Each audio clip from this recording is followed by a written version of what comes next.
unapologetic Fuad Said and a powerhouse team of sharp political analysts, unapologetic and always on point as they dissect politics, policies, expose contradiction, and ask the questions others will not. A lot has happened during the week. We've had politicians making all manner of statements. Everybody's now a freedom fighter. Everybody now speaks for the poor. So a lot of interesting conversations in the political space at this time. Every Sunday from 6 p.m. to 8 p.m. on Political Roundtable, your front row seat to the debates that define the nation. Be informed, be engaged, be heard.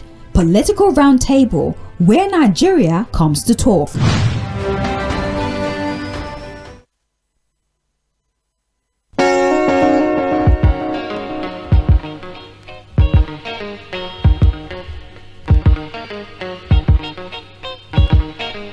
All right, it's time for Political Roundtable, Mainland 98.3 FM, the sound of Lagos. My name is Sahid Fuhad, the show where we look at the major issues in the political space. And interestingly, this show is coming up at a time when a lot of Arsenal fans have their hands in their mouth open and praying that at least they're going to break the jinx of going trophyless, winning a major trophy.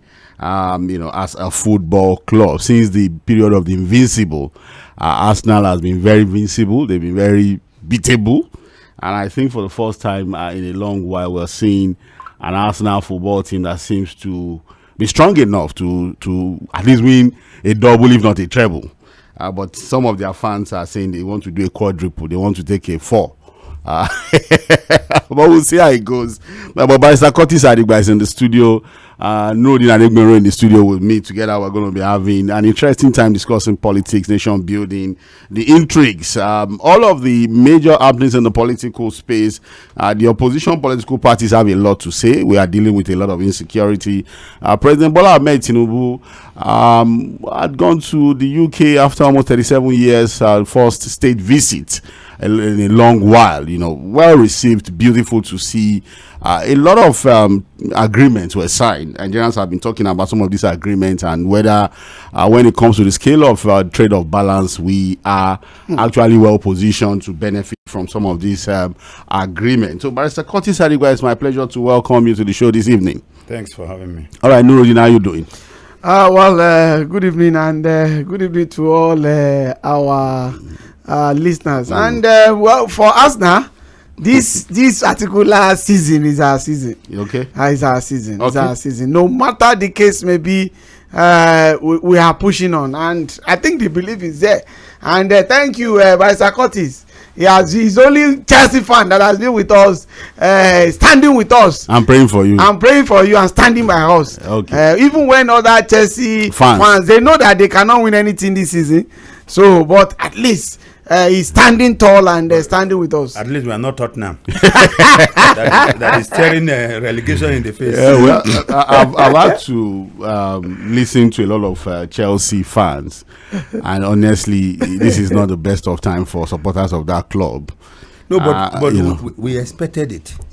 Not after winning the Club World Cup. I thought that that momentum will be sustained. Yeah, but they sacked the coach that won it, Enzo Maresca. So how do you sack a coach that won trophies for you? They brought this rookie guy, from Strasbourg. So is it a management problem, or where do you think the problem is coming from? I think it's a management problem. Thought the new guy who bought into the club. Yeah, the club. I think that for them this is just like a pawn. They're not really serious about football. Game. They're not serious.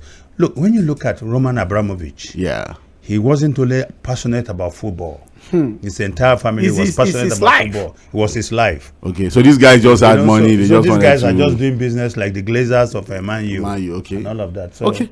Well, but I don't earn money from football. So if they like, let them go on relegation. They like, let them win. They like, let them lose. But not for some very passionate supporters. I will watch football, any football played by any team. So why it is they play good football. So long as they play good football. Okay, all right. So it's a game. It's a game, and I think that Nigerians should understand that it's only a game. People will win, people will lose.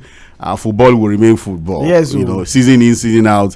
That's why it's called the beautiful game. But what I would tell Arsenal, let them win one first before they start. Think of the second one. So if they win today, you don't prepare pepper for the meat that is still in the bush. Because if you don't get the meat, now I'll come. And you can't eat pepper.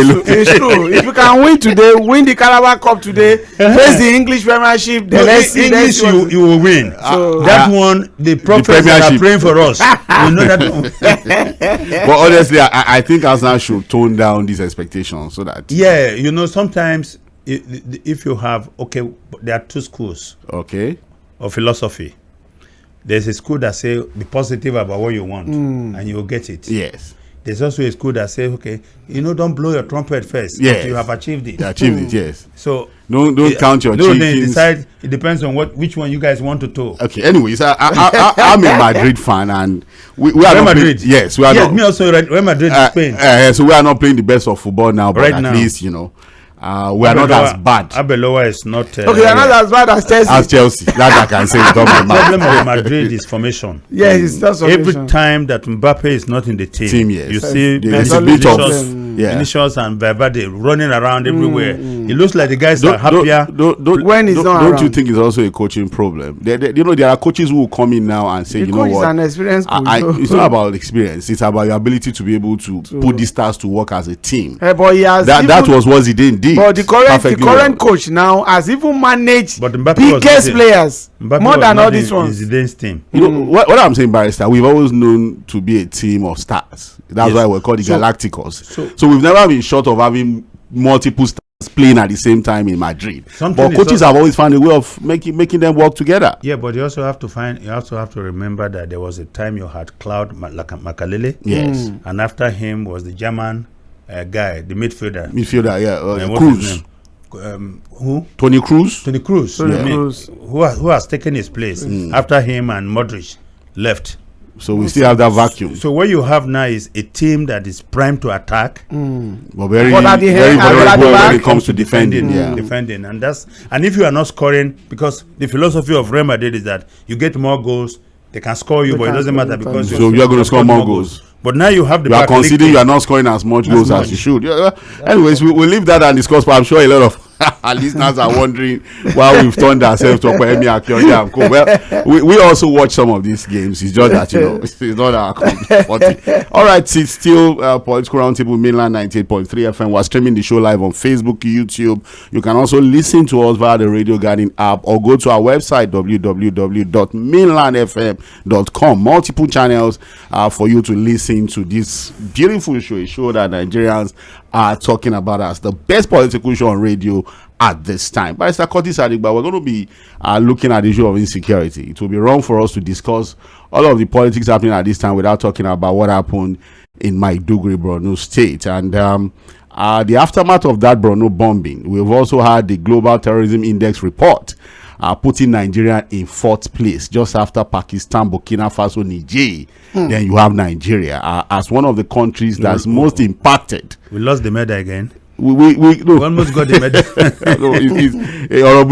Like they say, it's unfortunate that when it comes to the ranking or what you call the ratings of countries most impacted by terrorism, when it comes to terrorism related deaths, Nigeria is number 4 in the world, just behind Pakistan, Burkina Faso. How can Burkina Faso be ahead of us? Now, this is the issue, Barrister Curtis Adigba. The reason why Pakistan is taking the lead is because, again, there's this problem from Afghanistan. There's a group that keeps, I think they are called the TPP. Yes, coming from the border. From the borders, causing trouble in Pakistan. Of course, we know Burkina Faso, the military guys are not able to hold their own against insurgents coming from the Maghreb region. And of course, you understand what Niger. But Nigeria is number 4, and this speaks to the failure of government, no matter what anybody says it is. But Mr. Peter Obi, one of the leaders of the opposition coalition, is telling the federal government, particularly President Bola Ahmed Tinubu, to act now, be decisive, and stop making excuses. That is what Mr. Peter Obi is saying. But President Bola Ahmed Tinubu, that thing will pain them more than what is going on now. No, we're going to get to that conversation now. But President Bola Ahmed Tinubu had an opportunity to also talk about the state of insecurity in the country. And what he's saying is that, look, when it comes to the issue of insecurity, it's not just one man's business. We all have to be involved. everybody has to get on board. It's not just you pointing fingers at the president. This is the time for all of us to get involved and to tackle this issue of insecurity in Nigeria. And so we are going to ask ourselves, what is the way out? Laolu Akonde, former presidential aide, have also lent his voice to this conversation. You know, the Maiduguri bombing happened just before the president departed for the United Kingdom, and there have been a lot of talk about why he left his home in such situation to attend, you know, a state visit. There are Nigerians who have said, oh, he should have called it off completely. Oh, there are some, oh, it has been scheduled already. Oh, he cannot just call it off. At least he sent the service chiefs there. He sent his people there.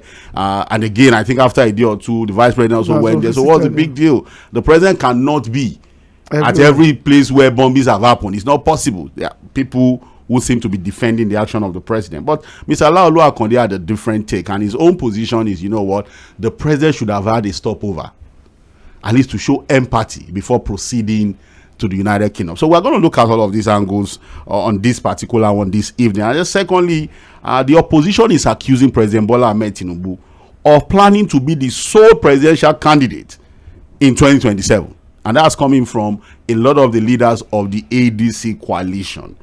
Because as we have it now, a faction of the ADC is also, as they've written to INEC, to drop David Mark, Rauf Aregbesola, and others who are current leaders that are recognized by INEC from the list of INEC as the leaders of the party. This particular group, they are in court already. The case is still in court. And they are saying that, you know, INEC dropped them from the list. So what we are saying basically is that the ADC still has its own internal problems. They still have their own court case. But I think we can almost conclude that the PDP as it stands may not be able to present a presidential candidate in 2027. The Labour Party too, as it currently stands, is also in doubt. They still have a fair share of their own trouble. The NMPP is already complaining about contradictory court decisions. They also have their own fair share of trouble. So when we talk about real opposition politics in Nigeria, they seem all to be in disarray, and they all point finger to one direction. All their fingers are pointed to one direction. They say this is the handiwork of Mr. President and the ruling party. They appear to be so determined to ensure that there's no viable opposition in 2027, and so Mr. President just wants to run alone. We ask ourselves, how true are these allegations? And then what is happening to the opposition? I have an interesting soundbite by Sakoti Sadigba from Rotimi Amechi, talking about what the opposition needs to do to defeat President Bola Ahmed Tinubu. He talked about his role in propping up President Buhari, the late President Buhari, in 2015, how the opposition galvanized itself to defeat Jonathan. And he's saying that, look, you think President Tinubu is not defeatable? He is. We can't defeat him, but the opposition needs to have a better strategy. I'm going to play the soundbite, and we're going to have that conversation this evening. We're also going to look at what the PDP is doing. Seyi Makinde is still insisting that, you know what, Wike had promised Mr. President to hold the PDP down for Mr. President to emerge as the president again in 2027. So all of that put together will be our talking point on that particular issue. And then we'll go to the issue of nation building. Femi Fani-Kayode, ambassador designate to Germany, Reno Omokri, ambassador designate to Mexico, would not allow Bob D rest. Bob D had gone on an interview saying, Mr. President, even though we are running a democracy, is acting like a dictator. And these other guys have jumped on it. It's been a battle of insults, you know, tantrums.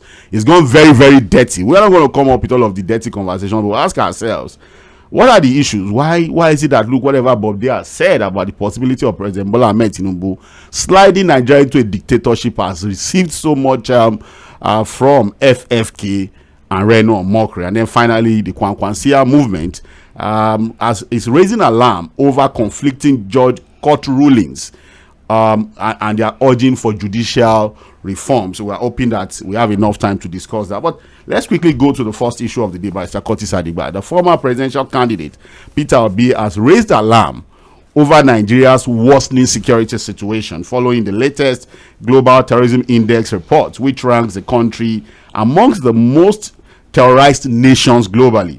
Obi, in a statement posted on his X, formerly Twitter platform on Thursday, described the report as a painful indictment of failed leadership, noting that Nigeria recorded one of the highest increases in terrorism-related deaths.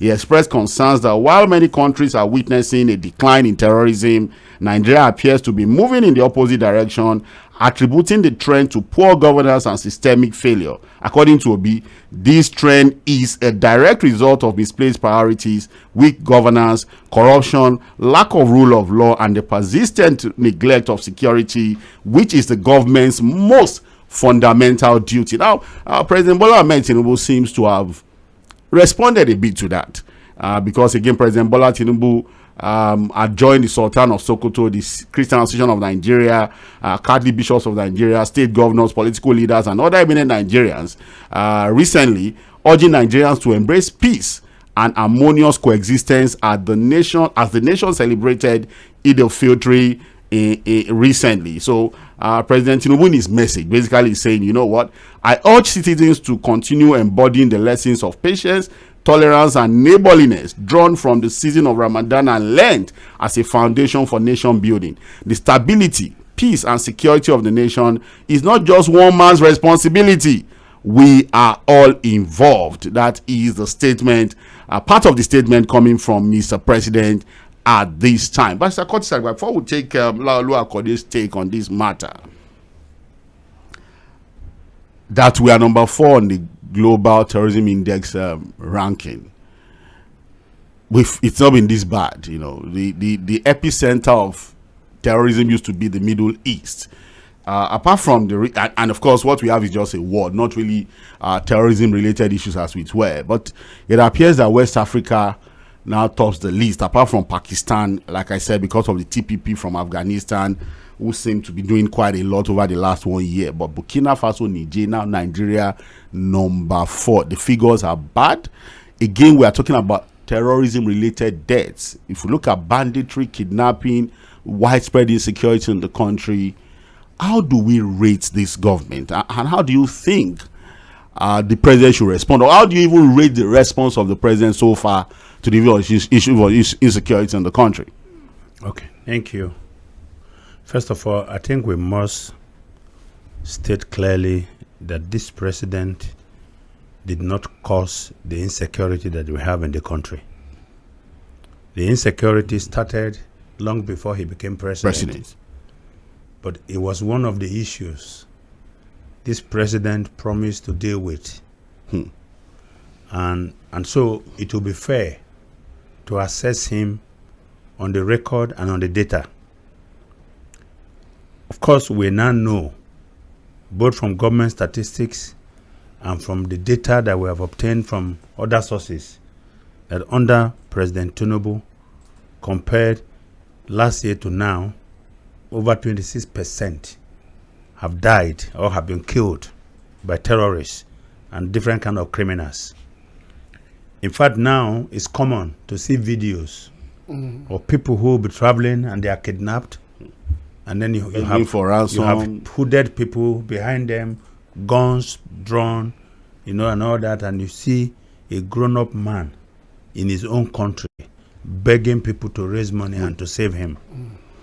So the problem here is that under President Tinubu, with all the money that they have spent, with all the talking about what they're going to do and all of that, is that insecurity has gotten worse. That's just the problem. It has gotten worse. And the people who ought to be in charge are giving themselves pass marks, even when it is clear that they are failing in the exams. And they're not even paying attention to the job. The governor of Borno State was just saying, I think yesterday, he went to Umrah, that the lesser Hajj, of the people that carried bomb into Maiduguri, 2 are still on the loose. They have not carried out their assignment. So there are still these wild wolves around. Yes. You have a situation whereby it takes the president to order the chief of defense staff and the chief of army staff on moving to a particular location after an incident. And then you begin to ask yourself, we've ordered the services to move. Are there no threat metrics Are there no plans? Proactive measures. That given the waves of attacks in different parts of the country, that these guys will sit down and plot how they respond. Why do they have to wait for Mr. President to say to give the marching order to this place? Just like what happened in Benue, where he said, I had told the Inspector General of Police, I've commanded him, ordered him. He even asked the IG then, have you guys said anybody? And No. the guy sounded blank. So this is the point. You then have the one who should be coordinating the security, the intelligence, always around the president, as if his own security, as if his own major assignment is to secure the president. The NSA. The NSA traveled with the president to London after seeing him off at the airport in Abuja. He was in London to receive the president. He was in London to out with the president. He saw the president off at the airport. In London. He received the same. He came back before the president received him in Nigeria. In Nigeria. The NSA at this time. Why doing all this? People were being killed in Maiduguri. And these are not mere statistics. These are human beings. Now, to those who said, the president does not have to be everywhere. No, not they can't be bombing people and God expect the president to go there every day. God forbid. Yeah. If Tinubu had been the one that was bombed, the president will go there. Would the president have gone to London? Forbid, but the president, he won't go to London. No, he won't. He won't. In fact, he will be receiving visitors. The trip will be cancelled immediately. So, and the reason is because these people that are dying are not considered to be people. They are not that important. Of what? That's the truth. Even the governors that went to London, if their wives or their children happen to be among the people that were bombed, they won't travel. And this is the difference between our country and some other countries of the world, where citizens are valued, where human lives mean something. No, I think it was last month that somebody died on Obafemi Awolowo way. By the time I saw, I had to make so many calls to the Lasema or emergency people. So many calls before they finally came towards evening to remove the body.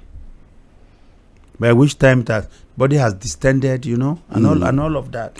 And you know what was what was shocking? And someone say, why are you shocked? Is that human beings were walking over that body. On patrol, nobody cared. Yes, it didn't even look like anything had happened. Like in those days when we were growing up, you see that you'll be scared. Yes. I said people were just walking over. As if there's nothing going about their like a log of wood was on the floor. And that is the attitude that you see. It means nothing. The governors will take so much money in the name of security. They don't spend the money on security, or they are not doing enough.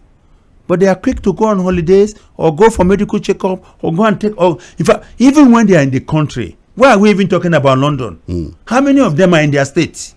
Most of them are in Abuja, where they are protected like a fortress. Every time these poor people are killed, you have statements that are issued. We're on top of the situation. No, they will just edit it. So we're on top of the situation. And now the president is telling us, yes, security is not the job of the president alone. And he's right. But what he should have done is to define our roles. The roles that you had, without a gun, without bomb, should play. And then what is the role of the president as a commander-in-chief? As a commander-in-chief. So we now know who is failing. What then is the role? What are the roles of the governors? Because for citizens, your best you can do is to give information to the government. To say, we think that there's a terror group here. We think that attacks have been planned from here. Give and all information out. The opposition. I don't get gun now. The opposition do not control the government. They don't have funds. They don't have arms. They don't have troops. They can only complain and draw government's attention to what is happening. And I think that's what Peter Obi is doing. But unfortunately, instead of the government to take the issue at hand and face it, they are distracted by what the opposition leaders are saying. But the issues that the opposition leaders are raising are legitimate issues. Because every day people are dying. Yes. People, and you have not done anything to stop. Again, I must state here that when it comes to fighting insecurity, for a huge and large country like Nigeria, government needs to be more strategic in the sense that no matter what you achieve, okay, and that is where people are even putting in concrete effort, you will see that because the terrorists are after trending, they're after the fact that they want to make it look that the government is not doing anything. Yeah. The government can get it right 99%.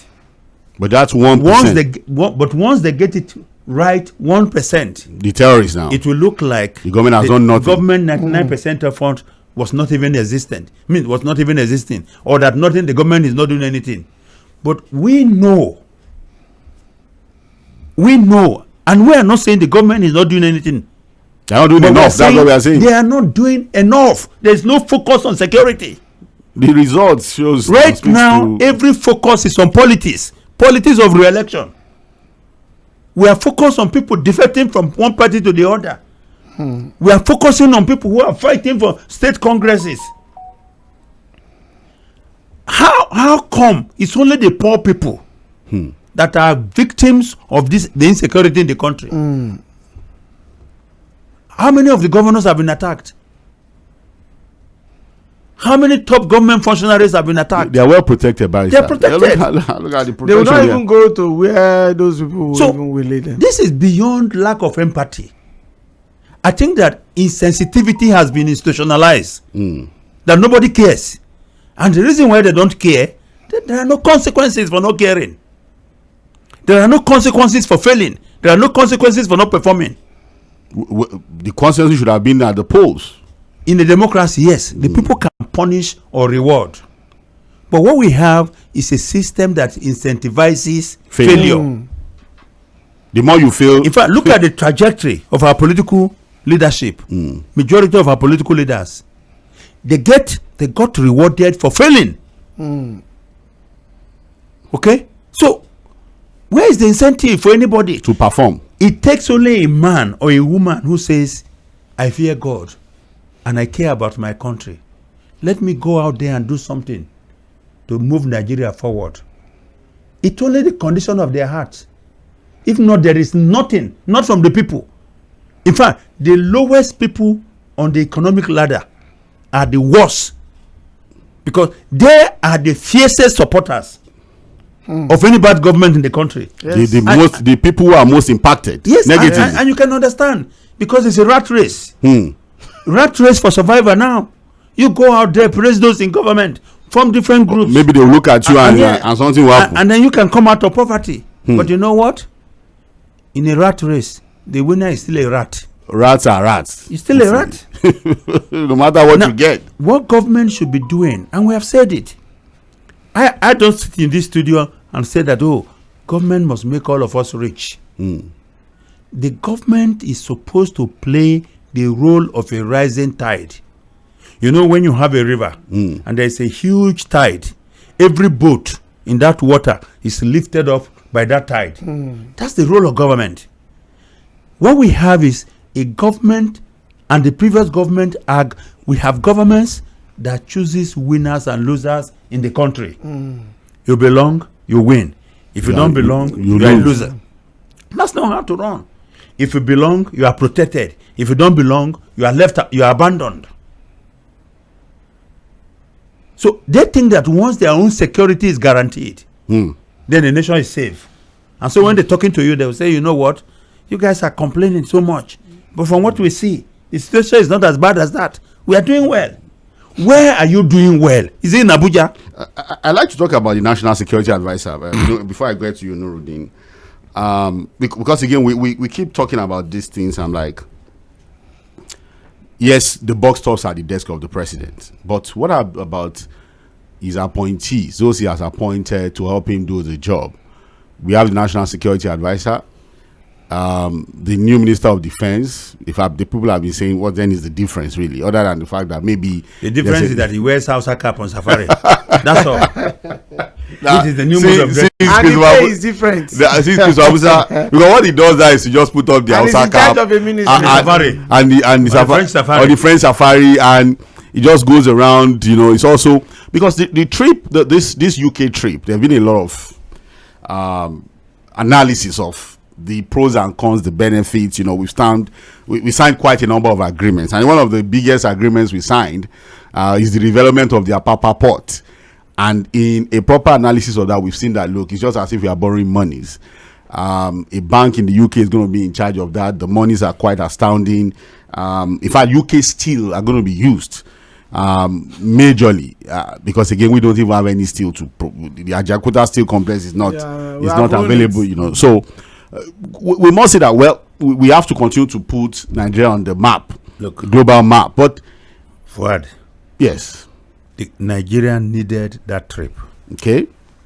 Don't forget that in almost 4 decades, no Nigerian leader has been invited. But this is ceremonial kind of thing.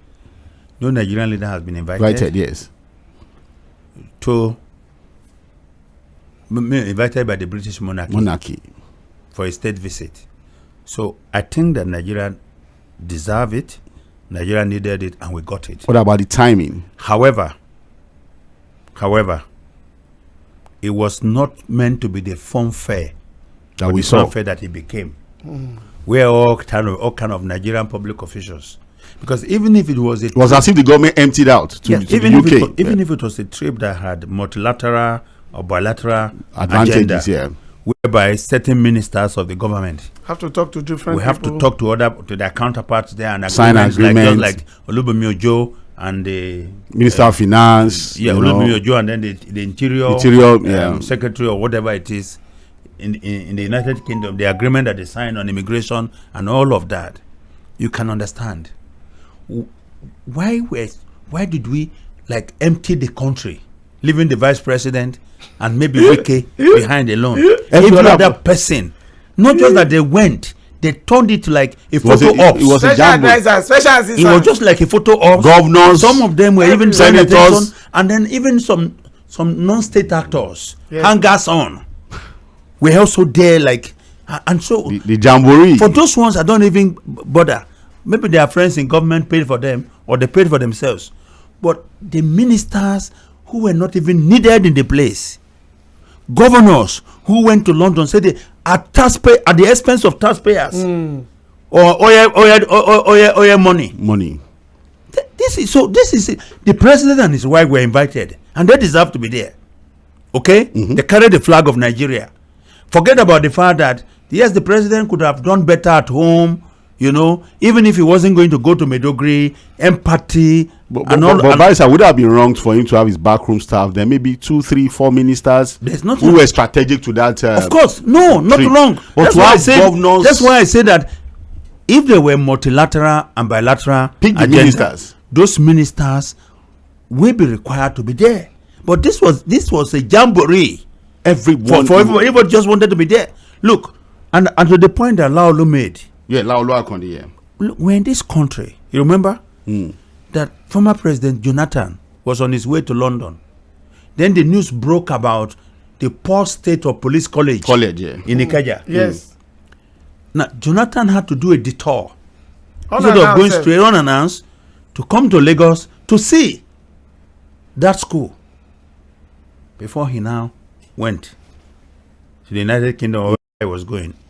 So Laolu is not out of place. Even Obasanjo during the bomb blast. But Laolu is talking during the bomb blast. Don't forget that initially he said he was not supposed to be there. Yes. But he eventually came. Now Laolu is talking about empathetic leadership. A leadership that is sensitive to the pains and the needs of the people. So he's not out of place. But you know what? There are those who are never used to that kind of leadership. They have never seen it. Don't forget that Laolu lived in America for some time. So he knows about best practices when it comes to things like this. That if you are overcharged by utility companies in America, or if immigration is treating you unfairly, or you have issues, or there are tax excesses, you can go to your congressman or woman, and they will take up the issue with you. Okay? If you lose someone in the US, it's not out of place for governors to even write you letters or even pay a visit. But that is far-fetched in this country, where leaders think that they are doing their own people a favor by serving them. Must I go there? I can tell you that it never even crossed the mind of Mr. President After all, the vice president that could just do a stopover. No, because what I had said even before Laolu made this statement, during the week for people who listen to us, that was actually my position. That this was a pre-planned visit to the UK, state visit for almost 40 years. We've not been invited for such a big event in the UK, so it was pre-planned and very important. So of course you'd expect that you're going to have some of these agreements and what have you. But look, the president has a private jet. He has a sound plane. He could have stopped in Maiduguri. Look, just imagine telling the British government, the monarchy, that, you know what, I am coming, but I'll be delayed. No, this has just happened to my people. He didn't even need that, because the day he arrived, yes, was not the day. I'm even just saying that if it's about timing, because I remembered one of the videos they showed to us that he has gone to his hotel to rest. Look, he had to stay in one hotel. Yes. Then the next day he had to check into Fairmont Hotel. Which is the one designated for that visit, for the visit by the king. So I'm just saying that if there was going to be a delay in anything, I don't think the British government or the monarchy would. Again, you must also think about these things this way. All right. The terrorists themselves are clever. Okay. The timing attacks. That attacks were timed precisely just as he was about to depart. Just when he was going to leave the country, and they know it. Okay? And the target was to prevent him from leaving. Either from leaving or get him to cancel the trip. So he would have felt that, okay, if this was what these guys wanted to achieve, I will not allow them to achieve it. But there are better ways to have handled it, so that the stopover back at home will say, because all it takes is, it doesn't cost too much for the president to arrive in Maiduguri if he wants to. Even if it's just for 1-2 hours. Pay a visit to the governor and say, Borno, and offer his condolences and empathy for people who are in the hospital, visit 1 or 2. And even it does not even have to go to the hospital. You know why? Because the time is so short that his security team could not have gone on the ground to plan a foolproof security. Proof security, yeah. Not knowing whether you still have people, the white wolves around, out there. But like you said, or he could have even issued a statement and said, "Oh, I'm traveling. All right, the vice president has been ordered." You know, immediately move. But Baisa, you know that on the day of this thing, the vice president was not even in Maiduguri. He was not in Borno State. Yes. He was in Anambra State. Yes, I know. Where Soludo was swearing a Soludo for the second time. Yeah.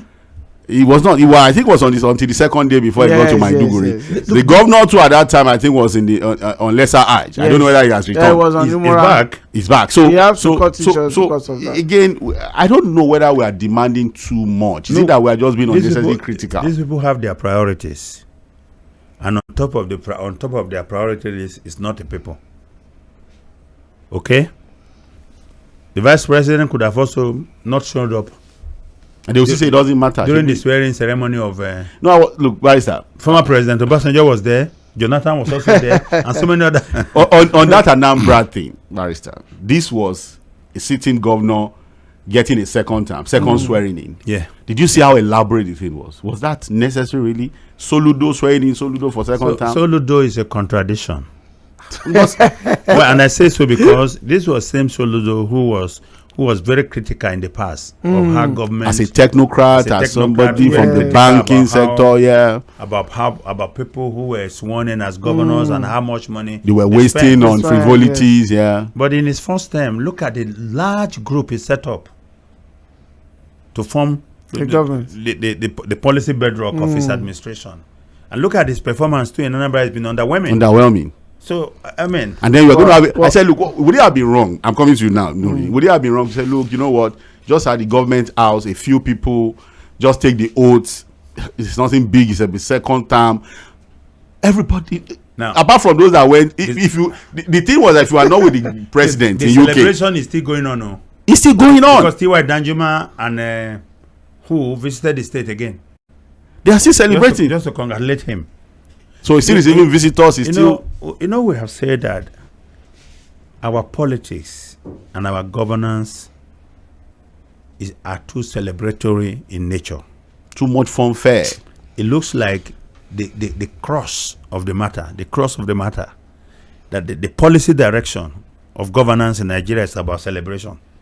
Do you see how important the birthday of a governor or his wife is at the state level. What they do, the way they throw parties. But do you know these same people used to have birthdays when they were not governor? And they couldn't spend that much. Somebody even do their birthday without anybody knowing. I think the greatest challenge that we face in our country, which is the root of all this problem, is that government money is too easily available. And I think there seems to be excess now. Because you can't look. I gave you this example, how the former governor of New Jersey, how he had to take the state helicopter to go and attend his son's game because he was late and there was traffic, and he had to pay for the use of that helicopter. Because it's state owned, it's not his private. Yes, it's not his private. You have to pay. Going for his son's game was his private affairs. But that line, that membrane between what is public and what is private does not exist in our, as far as managing so public they can funds use it anyhow, throw it around anyhow. Do you know any first lady in any state that is working today? The job of first lady is the work. Why would they work? Jill Biden, as the first lady of the United States, was still teaching, despite being the first lady of the United States.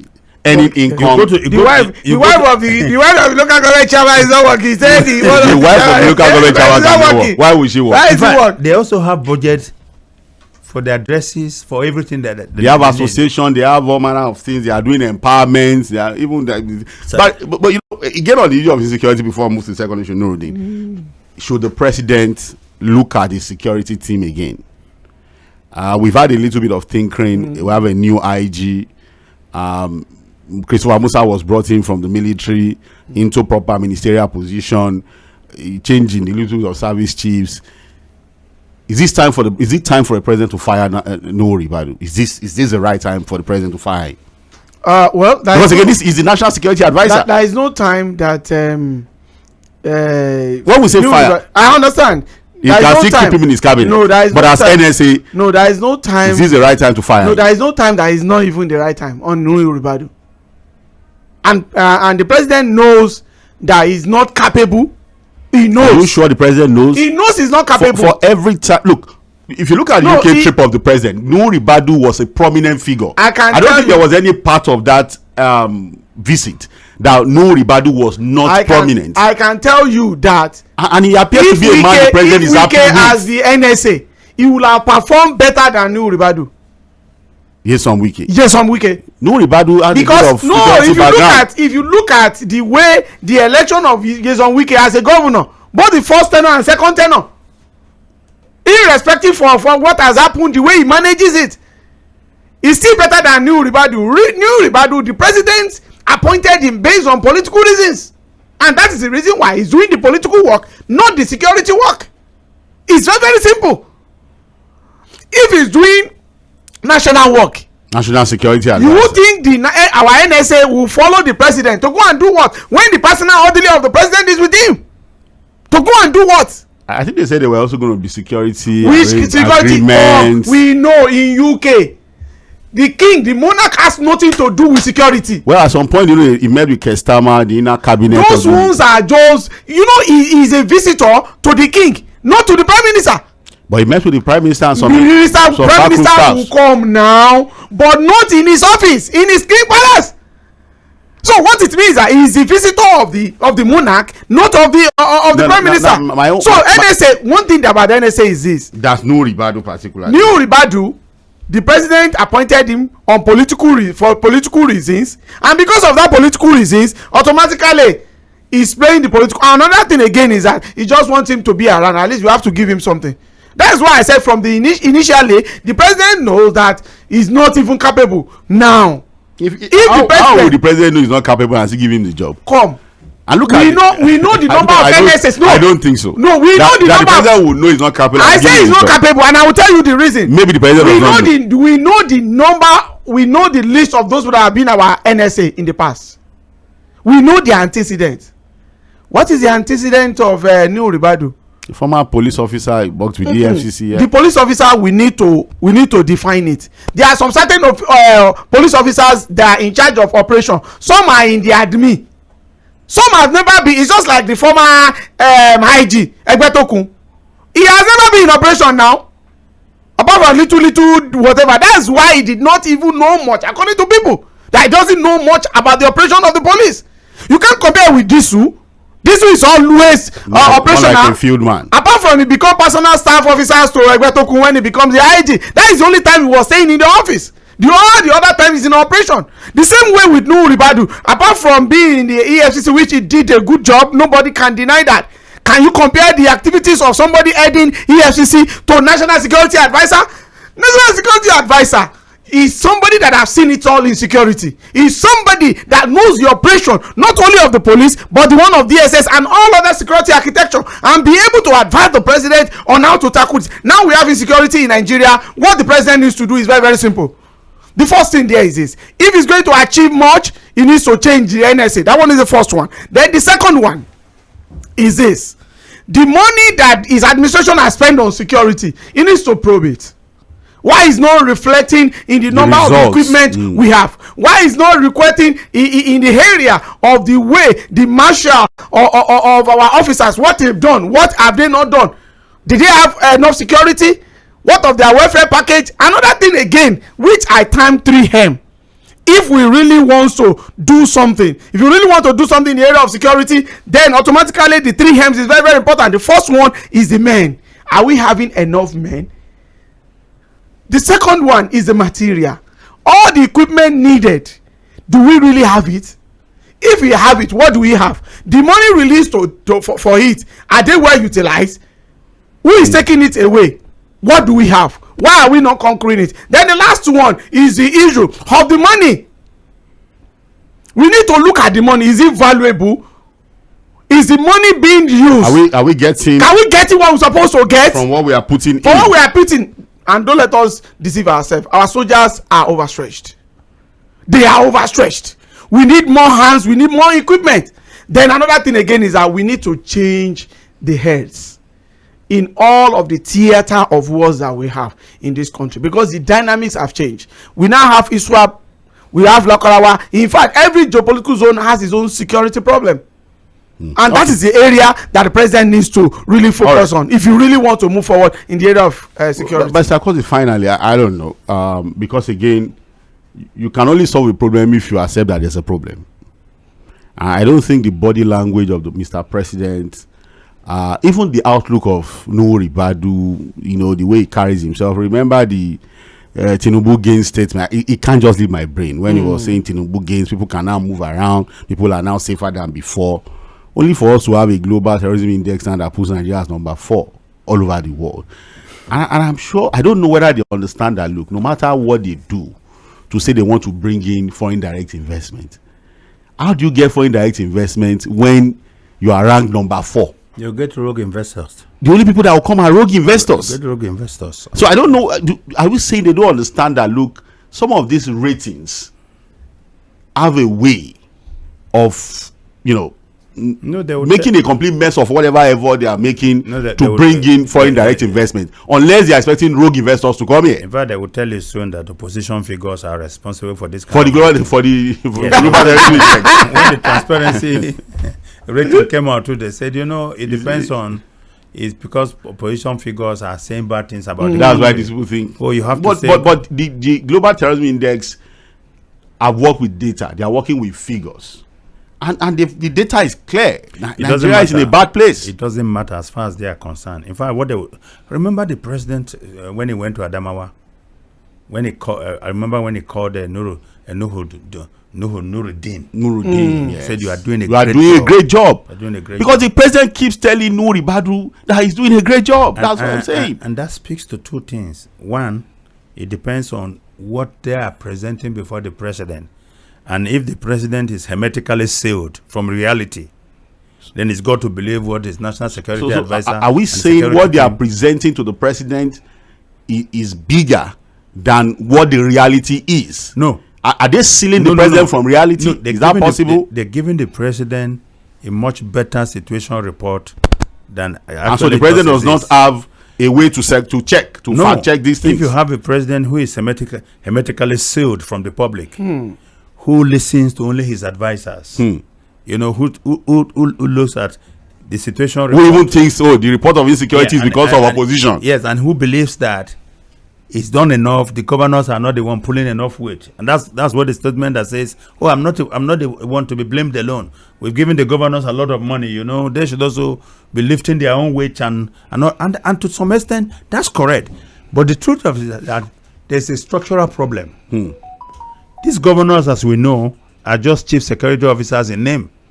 They can't even give instruction to the commissioner of police in their states, except if it's to persecute their political opponents. They have a way of getting them to do the job. When it comes to a command structure, whereby they can get them to tackle insecurity and all that, they had to run to Abuja to meet the president or the IGP. To help them out. To go and get order from the president. It's there. Even in the constitution. They don't have that power. Now, who controls the military? The first line of defense when it comes to terrorism is again the president. The governors don't have that. That's why he's the commander-in-chief. They may have all the money in the world, but they are not the ones who give orders to the military authority. That's why the Kepi governor will say, who gave the order? He's the governor, but he doesn't know. So that's the truth. Who gives the orders? So when the president is saying, it's not my responsibility alone, he doesn't understand his own responsibility, because that's his primary purpose. Or maybe he understands he's trying to deflect. But here's the issue. What kind of report does the president get? Because you see, as the president of the country, he's not going to go on the street and ask anybody on the street and say, what do you think the security he has to listen to the advisors and ministers. Yeah. And this is why we said, what are the metrics for measuring success? Oh, you are the IGP. The former IGP under the former IGP.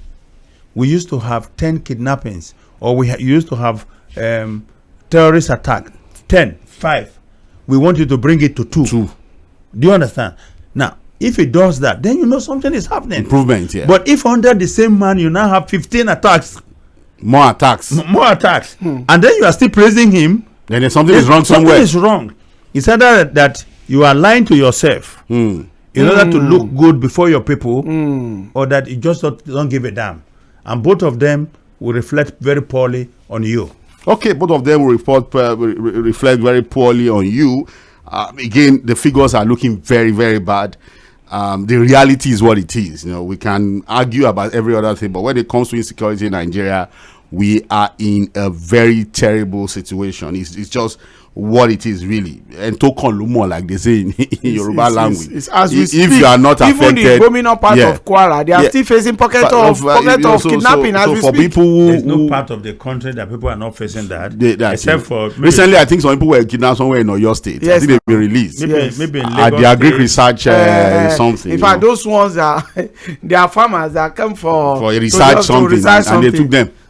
So even in Lagos, I think probably Lagos, but anything once you step out of Lagos, or and the rest, it's just a terrible story. Well, it's still Political Roundtable, Mainland 98.3 FM. We'll continue to talk about this because, again, where is the politics when people are not safe? Where is the politics when Nigerians cannot? For all they care, they can win election on the graves of Nigerians. And that will be terrible, Barrister Curtis Adigba. If Nigerians are dying, even the governors, if you see the body language of the governors as we speak, all the state governors, irrespective of when the election is going to take place, those ones that have won of elections, everybody is looking at one election or the other. Okay, they don't even care about insecurity. The elections are here. We'll discuss elections, but we would not leave what concerns the people, which is the security of lives and properties of the people. But Mr. Curtis Adigba, Nuruddin, the opposition, they have a lot to say because leaders of the ADC opposition coalition have accused President Bola Ahmed Tinubu of plotting to be the only presidential candidate in 2027. This is as the rival faction in the ADC have taken the tussle for the leadership of the party to the Independent National Electoral Commission, INEC, as the Nofiu Bala, that's the name of one of the guys leading the faction, led camp, seeks to take over the party. Now, it has been learnt that the Nofiu Bala guy and his people have written to INEC urging the commission to remove former Senate President David Mark and ex-minister Ogbeni Aregbesola as chairman and secretary of the party, respectively. This follows the reduction of an appeal filed by David Mark against the decision of the Justice Emeka Wite of the Federal High Court in Abuja in a suit instituted by Bala against the ADC national chairman. Bala, a former deputy national chairman of the ADC, has been challenging the current party leadership, insisting that he was supposed to be the national chairman after the resignation of Ralph Nwosu, the former chairman. But Justice Iwite on September 4, 2025, rejected an ex parte motion filed by Bala, who had sought an order of the court directing INEC to derecognize Mark and Aregbesola as the new leaders of the party. The judge also directed both Mark and Aregbesola to show cause why the injunction should not be granted, thereby putting them on notice to respond to the application. Dissatisfied with the ruling, Mark, that is David Mark now, filed a notice of appeal on September 18, 2025, challenging the decision on several legal grounds, including lack of jurisdiction. However, on Tuesday, just this past Tuesday, the Court of Appeal dismissed David Mark's appeal on the grounds that it was procedurally incompetent, having been filed against an interlocutory directive without first obtaining the required leave of court. Two more technicalities, by Curtis will help us out with that. The appellate court, led by Justice Uchechukwu Onyemenam, directed the parties to maintain the status quo pending determination of the substantive suit before the Federal High Court. But it was gathered that following the pronouncement of the Court of Appeal, Nofiu Bala and his people of the ADC approached INEC to recognize him as the national chairman of the ADC. Bala, in a letter written to INEC by his counsel, Robert Mukpokuro, SAN, urged the commission to uphold the Court of Appeal's decision by ceasing to recognize the leadership of Mark and Aregbesola. Now, this is the ADC. So, what was the court decision that the lawyer, a senior advocate, will write that kind of letter? I think it's just mischievous. The Court of Appeal said the appeal was filed in error in the sense that the leave of court, the leave of the lower court that gave the interlocutory directive. In other words, what the judge at the lower court did was ask Mark and others to show cause. Okay? Why they should remain as leaders of the party. There was no order to remove them. Just show reason why you should remain. Mark and co challenged that because they felt that he didn't have jurisdiction to hear the matter in the first place. But the Court of Appeal said maintain status quo. Go back. So how does that become a ground that the lawyer will now write INEC? Senior advocate will now write INEC to recognize these people who the man that was not elected in any convention of the party or national working committee meeting of the party. You see, this is the problem with our democracy. It's so conflictual. It's all about conflict, needless conflict. People just do this for personal profit, muddle the water, cause trouble, cause chaos. It's not about the people. The focus is never about the people. Personal gains. And I think this was one of the reasons why you mentioned that Femi Fani-Kayode, Reno Omokri, and we're up against Dele Momodu. Because Dele Momodu was very clear on this issue that as a student of history, he has seen wannabe dictators. How dictators emerge. People who thought that they could use power to control the electoral system, place themselves in power alone, and perpetuate themselves. So many people have tried in the past, they never succeeded. I said, I know the president and I've spoken to him about this. A Democrat must encourage competition and allow it to thrive. As we speak today, there's only one possibility of an opposition political party, and which is the ADC. Real opposition now, viable opposition. The PDP is dead. The PDP, Labour Party is dead. Grounded to the completely. What you see now, Labour Party is a vehicle without an engine. It's not a vehicle. It has the body. Okay, if Labour Party is a vehicle, what of PDP? The PDP has no engine, it has no body. Somebody has removed the vehicles have no day. Now, the ADC that is a vehicle with engine, they want to remove the brain boss. And that's the end. So, and that is, look, if even like we said, even if he's re-elected or declared the winner, it's only for 4 years. It's only for 4 years. But then, what happens to his legacy as a Democrat? That which he has always told us. That he is. But I have told people that, why are you people surprised?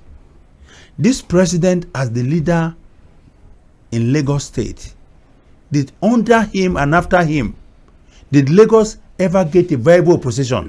Barrister, is there any opposition in this Lagos? That's what I'm saying. In fact, for years, where is the opposition? Apart from maybe Road Viver, who had a decent showing because of the OB team, Labour Party. In reality, for years, there have never been any It's only in 2011. Who was that?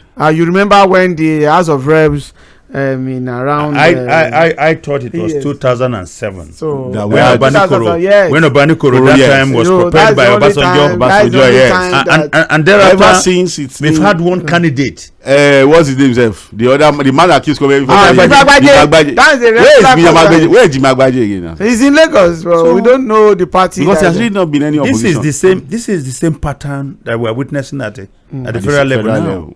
But the question is, are you just going to do this to satisfy your interests?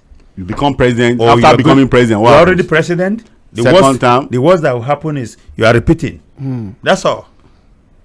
And even if you have to win a third term, you are not going to be president forever. Yeah. No, I mean, even if he has to. But if still time bound. He can't leave a legacy that he is one president. You know, and this is why I say organizations like Punch are very hypocritical. You remember how Punch declared that the top was general. They used it all Democrats. But today there's no general. And they are quiet. All of them. Business is going on. As bad as some people say Buhari was, he was never anti-democratic. Of course, yes. No, you can't link any election practice to Buhari. When look at River State. Yes. When Amechi heard Wike by the jugular. Like Buhari, if not for Buhari, Wike would not. Because for a Buhari, we would not interfere. Now we have a Democrat in power. And look at what we have in the political space. And there is a deliberate and consistent attempt to kill the opposition. Is that how we are going to run a country? What happens after him? No, but Barrister, this is what comes to mind. Like, there are younger guys now who are learning from this. And like Barrister have said, President Bola Ahmed Tinubu would not be president forever. And you know, when we say these things, I need people need to understand that this is not about, you loving a politician. I remember when Obasanjo was there were well-meaning Nigerians who told him about the need to strengthen institutions than strengthen individuals. You know, the difference was Obasanjo, it was all about himself. But I knew that there were well-meaning Nigerians who were telling him about the need to strengthen institutions. All these Amala politics of Abadedibu, removing governors with 4 legislators, all of those things. You know the biggest worry that I have? Yes. It's not even Tinubu. It's the capitulation of people around the president, the institutions. Look at what happened in the US. The director of national security, yes, Mr. Kent, said, I can resigned in good conscience. Continue to serve in this government. Continue to serve in the government that lied to the American people about the threat. That Iran was an imminent threat. There's no imminent threat. We've heard the president himself said, I was told by Gerard and all of that Iran was going to attack. That's why we went on the attack. Now, the point is that even with the capitulation in the US, there are people who are still standing for truth and being counted. Supporters of the president like Tucker Carlson, who are not in who are known supporters of Trump. But when it comes to speaking the truth, they say it. They're saying it. But what we have here, and look, the problem in our country and in most of African countries is that Sassou Nguesso, I think, has gotten a 5th time. When you support somebody, they can do no wrong. Irrespective of what they do, they can do no wrong. And this is the point that we cannot overstate. Because you see, you find out that even if you move Tinubu from there to there now and put forward there, they will all rally round and start the support again. The same set of people, they will just dissolve and start thinking anywhere Belefis. Start thinking from Babangida era. Yes. Up to this point. The same set of people. Even Abacha. Yes. Were we not in this country when all the 5 political parties adopted Abacha as their sole candidate? There were people who supported Babangida is before Abacha. That's why I went before Babangida. Yes. So Abacha, I can just tell you, as bad as Abacha was, we still have Nigerians who formed political parties, and all of them adopted Abacha. And but we also had people who resisted Abacha. Yes. And one of them happened to be the current president. And so what is the legacy he's leaving behind? Look, I've seen the president talk about, I'm a Democrat. On signing the Electoral Act, he said, what am I supposed to do? The overwhelming majority of the legislators passed it, and I have to sign. Let's meet at the polls. His party members. Yes, but what I'm saying, barrister, and I think people need to understand that, look, it's not about the love you say you have for the president. Nobody hates the president. We are saying, look, see Nigeria beyond the president. See, understand that, look, there are people who are learning, who are picking these things. You know the politicians. This politics of coercion, politics of patronage, politics of what money can do, more money will do. There are people that are learning, they are picking, they will do worse things going forward. You see the politicians of today. Assuming we have not witnessed some certain politicians in the before, then we'll be wondering that which kind of people are these people. Now, we have never had it worse as politicians, and that is why you see that the ruling party is being alleged all the time of whatever that is happening in other opposing parties, not because of anything. And when you look at it on the face value, politically speaking, you will discover that where was this nephew when every one of them was handing over to those people that took over in ADC? It was Baba Pampa.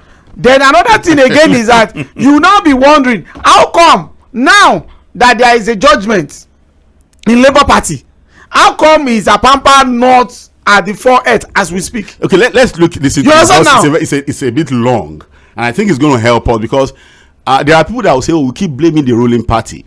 What about what the opposition is not doing? Yes, if they throw everything at you, why not resist it? Why not organize yourselves? Rotimi Amechi seems to have some useful advice for the opposition, and I want us to listen to what he has said and say, well, no matter the kind of politics we think the ruling party is playing or Mr. President is playing, are we saying we don't have politicians, people of sound mind in the opposition that can resist it, stand firm, and ensure they also, push him out of power the way they did to Goodluck Jonathan in 2015? Let's quickly listen to the it's a bit long. I'll see whether we can take everything, and then we'll be right back. I see Political Roundtable, Mainland 98.3 FM. We'll be right back. Nation where every decision matters. You review your strategy. So that's what you are going to do. Where the powerful write everything you said goes in my head.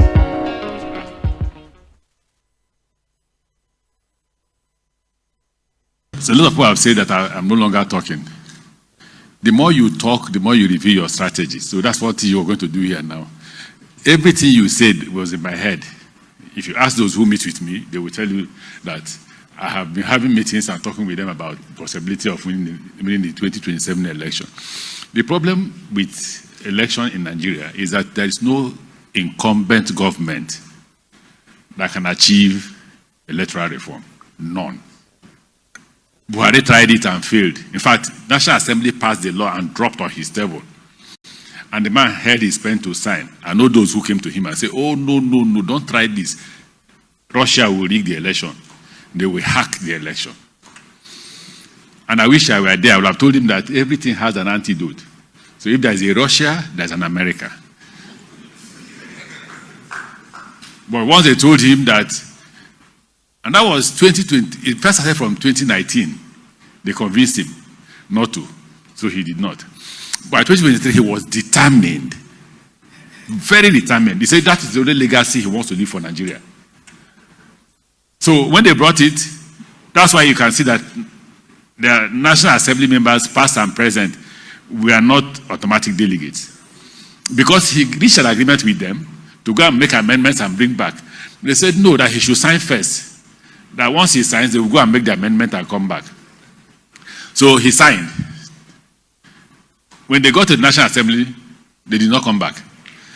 By the time they realized that they had omitted people like us who were automatic delegates by being a former speaker, and they wanted to include it, when they brought it, Buhari refused. He refused to sign. That's because he wanted electoral reform. And National Assembly actually passed it, but people around him made sure he did not sign that into law and got what they wanted. Now, those same people are back here. Here, this side I am, or where we are now, shouting electoral reform, electoral reform. So you see this crowd. If tomorrow you wake up and Tinubu is no longer the president, and then you become part of government, Tinubu will be here now shouting electoral reform. The problem with Nigeria is what? Nigeria. There is no other, it's not even the elites. Like I said before, how many elites are there actually that you cannot overcome? Now, I tell the opposition party that you're the problem. We're discussing it here. The opposition party is not discussing how to save Nigeria, how to win the next election. I'm from North, I have the votes. I'm from South, it's our turn. Nobody is saying, oh, things are bad. How do we change the candidate? Do you want to do one term or not one term? That's all. Nothing else is discussed. So, while the elites are busy discussing how to get to power, what is happening? The voters, the citizens, are helping the elites to achieve that objective. I saw a video of people collecting money to vote in Anambra. That's not much of a problem. How much do they have? There are 270 million Nigerians according to United Nations. How much do they have to give 270 million Nigerians? So that's not the problem. The problem actually is in the writing of result, which is done actually in the north, mostly in south and southeast. You know, when they say Tinubu is invisible, I say he's the most vulnerable presidential candidate you can face. Don't forget that I ran Buhari's campaign. How many of you can tell me one feature, the greatest feature we had in Buhari's campaign? How many? People are not observant. We made it difficult for any Nigerian governor to go to his state and come out freely. Any day Buhari is coming to any state, the governor is on the run because the madness of the citizens chased them away. We got to Bauchi. The aircraft we took to Bauchi, the wing was damaged. They were looking for Buhari. They jumped on top of the wing. I literally wanted to push Buhari out of the plane to save the plane because it was a River State government plane. In Jos, 2015, I realized that Buhari was the problem. I had to step back because they were attacking us. When I stepped back, I was safe. Buhari was fighting for himself, no police, nothing, until he got into the bus. Why? We mobilized Nigerians to know that if they rigged us out, war. If you rig us out, you rig problem. I heard the story of good luck is not, Jagaban is not good luck. We did not care who. As far as we are concerned, they are going to rig the election.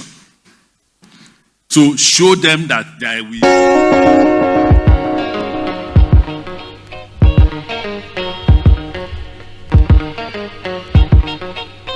All right, that was the voice of former governor of Rivers State, former Minister of Transportation, Rotimi Amechi, a presidential candidate, a possible presidential candidate for the ADC, talking about what the opposition needs to do. You know, going back memory lane, talked a bit about the electoral reforms, all the attempts during the Buhari era, and the fact that, look, the opposition seems not to be pushing enough at this time. He talked about the fact that, look, when they were doing the Buhari thing, it was a very clear message. You rig, there's problem.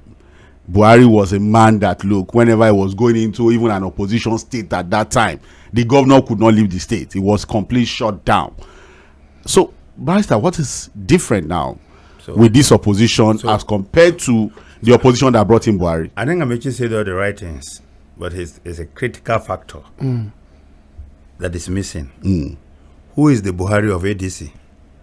Where's the Buhari of ADC? Who amongst them today has that kind of following? Who has Buhari's authenticity and reputation? Because you see, what people don't understand is that in 2015, there were two key issues that played to Buhari's advantage. And I've always said, if your problem is the nail, the hammer has got to be your best friend.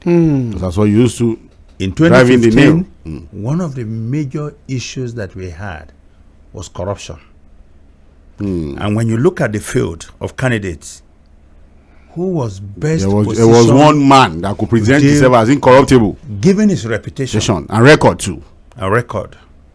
Given his austere life, reputation, the things he's had to do, the positions he occupied in the past, and how he didn't use them to enrich himself.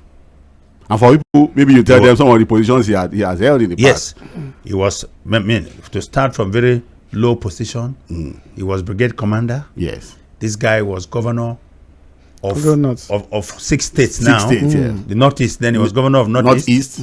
He was minister of petroleum. At that time, he was former head of state. And then he ran PTF of PTF for years, almost.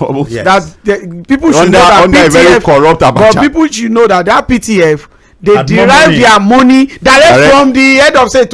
At the end no of ministry, the day. nothing. So that was it. That was one advantage. The second advantage was the insecurity in the country, where Buhari himself had said it was a disgrace that we are now looking up to Chad and Cameroon to help us, the giant of Africa. So as a as a retired general with a reputation for high-handedness, a man who ordered his troops to shoot back at the enemies and not wait until they got an order. Nigerian felt that this was our guy. And then he was immensely popular in the north. Even before that time. Don't forget that the previous elections, that people felt that he was rigged out. And he himself had talked about the blood of baboon and monkey or whatever we soak. If they do it again. They do it again. So there was a process that galvanized into 2015 and into Buhari's emergence.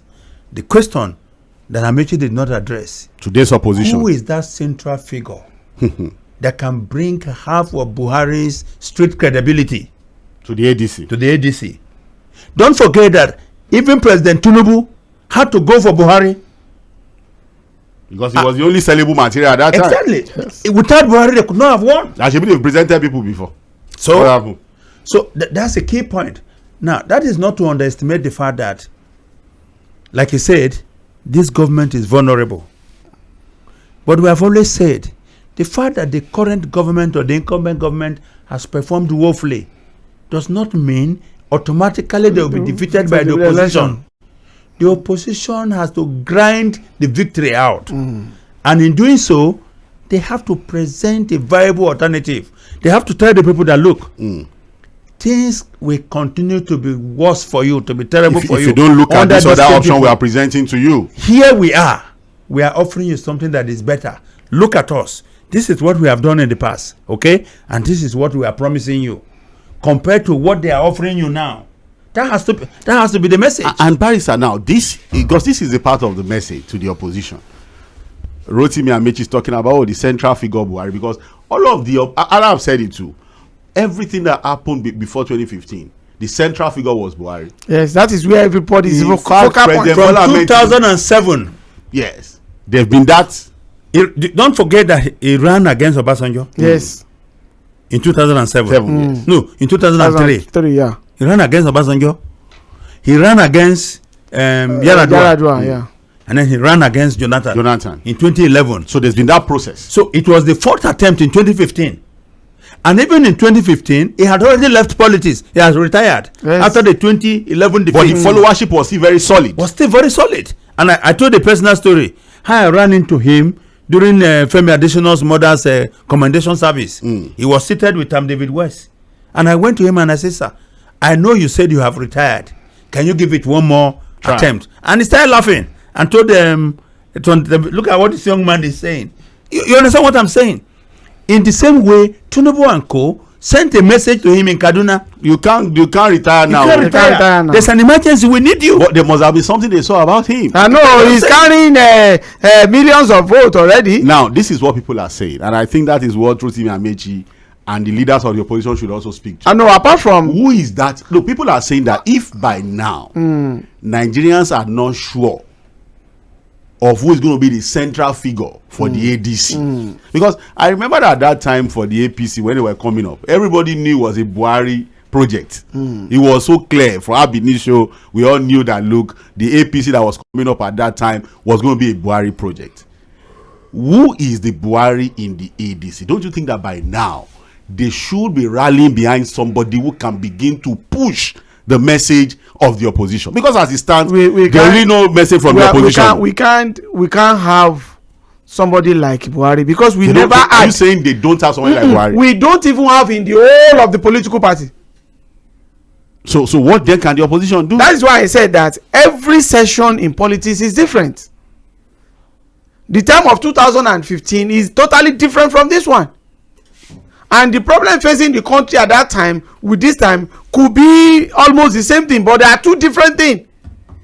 From the point of the President Bola Ahmed Tinubu is totally different from Jonathan. I totally agree in that particular manner. Jonathan is a cerebral person that can, but if you are talking about President Muhammad, we are talking about the current President Bola Ahmed Tinubu, opposition will not leave. Opposition will not have that chance to even have feathers, talk less of flying. So are you saying it's more of the kind of ruling party we have now, not that the opposition is not pushing enough? It's not that they are not pushing. Are they pushing enough? They are not pushing enough for now, and the time is even against them. So if you say, but one thing but the kind of president that we have, that we know how he has domesticated, making sure that the opposition does not even have a vibrant voice in the state. That one is one. Okay. Then two is a political president. You know, I always say it, that is the only political president we've ever had in the history of Nigeria. But what Amechi saying is we can beat him. No, nobody is invaluable. Nobody that is unbeatable. But the chances of beating him with the current situation that we have now, don't let us deceive ourselves. Let's talk politics. Are you talking about the president that he was the one that unpicked the INEC? Let's say, okay, INEC chairman wants to be free and objective, just like any other person. But look at what Rotimi Amechi is saying. That look, when we in 2015 we made it clear to the ruling party, we mobilized Nigerians to the point where the ruling party got the message. You cannot read. There will be problems. Let me tell you. I think Rotimi Amechi is trying to universalize an example. Just one example. I may not really work. It may not work. The reason why they succeeded in 2015 is that you had a president who had this mindset that my personal ambition is not worth the destiny of the country and it's not worth the blood of anybody. I've said this to people. If Jonathan had not taken the steps that he took to nip a potential conflict in the bud, Nigeria would have gone to the dogs. Yes. Because the Niger Delta militants were prepared to blow up this country. But President that will be the movement movement that Jonathan killed. By calling to congratulate him. What he did, yes. If he had said, I'm not going to accept the outcome of this election, it was rigged, and I'm not handing over to anybody, he has enough force in the Niger Delta. And some of the political gladiators and the country could have gone up in flames. We would have gone into serious conflict. Yes. But I think the point Nuruddin is making is that we don't have a president who has that mindset. We have a president who believes that I have to get the power, and I have the power, and nobody can take it away from me. I said it, and I said, now politics is sweet only when you are winning. When you are winning. Now, what Rotimi Amechi is talking about is possible. Yes. But it's only possible when you have a strong structure to harness the discontentment of the people. Which is... Don't forget that the APC could do what they did. Because in spite of the presence of the PDP, the overwhelming presence of the PDP, with funds and all that, there were divisions within the PDP, and the APC had a strong, viable structure to carry that message to the people. Part of the strategy of the PDP then was okay, let's postpone the election and run them out of funds. But the Nigerian people were determined. They were determined because they had a group of people that they were looking up to. And there was that central figure. That's what we are saying. Today, you have an opposition, right? A collective of dissatisfied politicians forming the from different because there's no new talent, no fresh. Still the same old, fresh, the old, yeah. You know, but then they have to make that case, and it's going to be a case that is going to be based on written on the cuff to say, you know what, when we were in power, yes, we didn't say we built you a heaven, we didn't say that our government was El Dorado, but at least the basic things that you needed, you had them. Do you understand? Now, these people came and promised you heaven, but they cannot even deliver the earth which you live on to you. That has to be the argument. Now, the question is, who is the central figure that is going to carry that argument? To the people. Somebody has to carry the message. That's what I'm saying. That person has to galvanize the people. Look, right now, Nigerians are like ripe pawpaw. They're just waiting politically. They're just waiting for someone who will give them the right push. And then they start falling. If you have an opposition that knows its onions today, that can organize and galvanize today, they don't even need money as so much like the ruling party to win election. Because there are Nigerians who will tell you, I will take money from them and I will still not vote for them. The discontentment of the people. Yes, because people are sad all over the country. If we hold a free and fair election, credible election today, the ruling party will lose. They will lose power. And one thing, and in addition, I told a few of my friends, and I'm like, you see, it depends on whether you want to believe it or not. You know, when the governor of Lagos State during the week said, "Oh, we should not allow what happened in 2023 happen again, where President Bola Ahmed Tinubu was defeated in Lagos." And I said that, you know what, we monitored the election, no, yes, sir. You and I were out there. And we saw how people turned out. Serious determination. And this is not about a tribe. It's not, though. It was across board. Elites, ordinary people, how they came out with the determination to defeat APC in this Lagos. Yes. It was clear. We saw it at the polls. And I gave a challenge to the guy. I said, look, if there's a free, fair, credible election today in Lagos. Can you beat your chest to say APC will win Lagos? Let me ask you a question. Can you remember what the president told us? I mean, the only thing that he said he will do. And if I don't do it, don't vote for me. Can you remember what it is? He talked about power. He talked about power. He said it. In fact, he did not mix it. He said it directly. Let me ask you if I don't give you power. So let me ask you a question. But nobody's carrying the message. Is power better today than when it came or worse? Better. In fact, when I was preparing for the show and we posted the topic, I had close to how many people who sent in messages to say, why are you not talking about the power situation in the country? Let me tell you something. Because I trust that to be one of the major issues. Part of the city where I live. Yes. You are not guaranteed light for 10 minutes. Barrister, have you noticed that in the studio here? You've seen the AC going on. I know. That's power all over the state, all over the country. We are in band A here, Barrister. Bandit original one. We are in, this is Anthony, this is band A. And I can tell you that when you see the AC going on and off, it is the power situation. Can I tell you something? The band A is a premium service. Minimum of 22 hours. That was the promise. That was the promise. And that's why you had to pay a premium. Yes. Today, cumulatively, we don't even get up to 5 hours. And we're still being charged as band A. I've asked her, I said, how do you explain a band A customer still running 2 industrial generators, still grossing millions every month in diesel, and it's a band A customer? And you know what? And it's not as if it's not recharging. Organizations like Punch are not reminding us. They're not talking about it. Pastors who were up against Buhari, they're not talking about it. One of them even believing that it was Jubril Al Sudan in the villa. They've all gone quiet. Nobody is talking.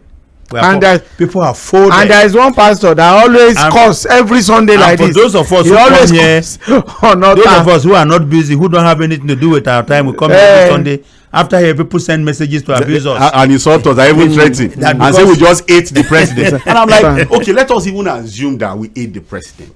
But tell me, just tell me, call me to tell me it is wrong for us to demand accountability from the president on the things he promised Nigerians. It was him that promised, not us. I wrote an article. It's just what it is. I wrote an article titled "The Fate of a Poor Man in Nigeria," where I said if he's sick, he can't find hospitals to go, and even when he gets one, they are still consulting clinics, like Abacha told us in his school speech.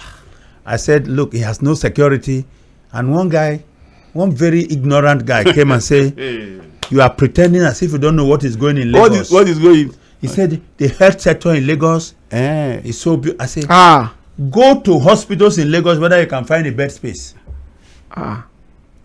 Whether you can find a bed space. No, I one thing again is that with the situation of things now,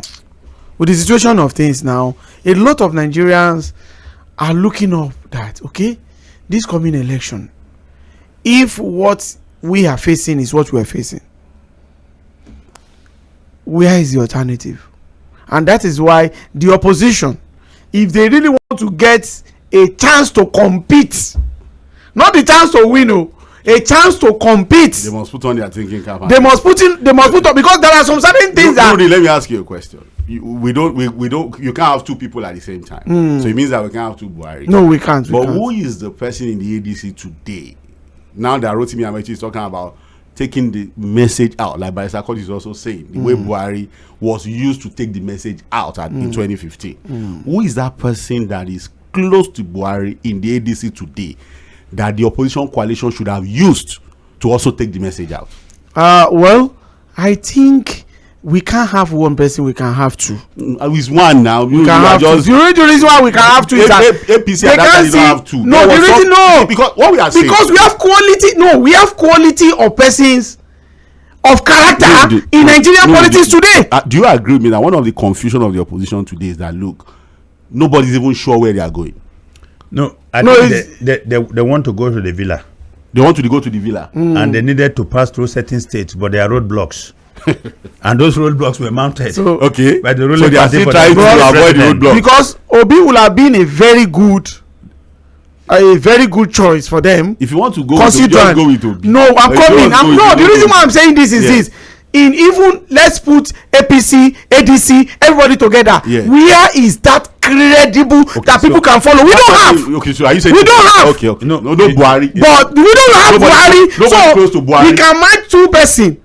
They can't be two in real. I know. What I mean is this. You see, I say one person that is close. That is very close. Obi will have been, because number one, Obi is the one talking now. But I want to look at the angles. No, I think Obi will be able to do that. But Atiku, do you know the reason why I'm saying this is this? Yes. You see, there are some traditional believers, especially in the north. Whether we like it or not, nobody can become president. Would Atiku do the job better than Obi? No, in the area of count, because one thing is about you speaking, another one is about the followership. But in terms of talking, I think I'm going to driving followership. Driving followership, I think Obi has it. Okay. Now, I also agree with Nuruddin that when you look at the power optics and the political dynamics today, Obi appears to be the one with the highest follower within the opposition. Organic followership. Organic followership within the opposition setup. However, the structure of our politics may be a problem for him. And that is why Nuruddin is talking about the second person. Someone from the northern part of the country. Helping him to do the job. Who can get the people to say, look, you know what? Maybe like Tinubu did for Buhari then. Yes, because you see, Buhari's problem was not winning in the north. It's not. Buhari was winning enough votes in the north, but he was not doing well in the south. Now, that alliance, why he came into that alliance was because the president then was in control at least about 5 states in the southwest. Yes. And they know that if Buhari could do well in the north, which he has always done. Yes. And then the other thing was that the president also had not done well in the north central part of the north before. Yes. He used to win, do well. It was performing well, northwest and northeast. Northeast, but not central. Not central. No. And they needed to penetrate. So in 2015, they got north central states. Yes. Added to the southwestern states that the president and his team brought. That was how he was elected. Now, you also need to couple that kind of a coalition together. So, Atiku is not a viable, as far as I'm concerned, in that structure, because one, he can no longer be vice president. Yeah. He's been vice president twice. Atiku can only be on top of the ticket. Now, once Atiku gets on top of that ticket, Atiku will definitely get votes from the northern part of the country. For the south, but from the south there will be a problem. Yeah. Problem in the sense that there are a lot of southerners who are carried away by these sentiments of the north wanting to dominate power all the time. And real. So it's real sentiment. Is there? So the argument will be that after 8 years of Buhari, why would we then give power to a northerner, and short circuit a southern term? So that is going to work against them. The second thing will be that Atiku is too old to move this country forward. You have a country where you have young people accounting for over 70% of the population. Why do we have to bring how would old men who will not be part of that future define the future for them? So this is what the ADC needs to be strategic. They can put Obi on the top of the ticket, but they must get the northerner. Somebody who is ready to work and who is also influential in the north. Who has the support of power brokers in the north to assure them that, look, yes, he may be on top of the ticket, but we will still be in control of power. Do you understand? Even if it's not going to be true for the time being, that will work.